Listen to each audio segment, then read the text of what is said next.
The best way to get to know a city is to ride. It may seem crazy at first, but then you learn to go with the flow. That's exactly what I've done while being an international student at RMIT Vietnam. Even though I grew up in France, I moved to Saigon after my father opened a business here.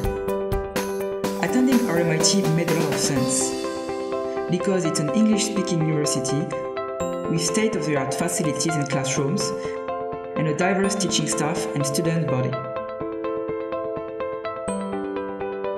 I have made many local friends and really enjoy the Vietnamese culture, especially the food.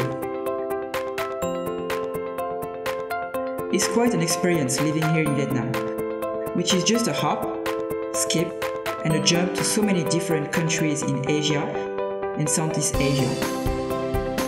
You get exposed to a variety of experiences while still having all the necessities of everyday life, like the internet, coffee shops, and hanging out with friends.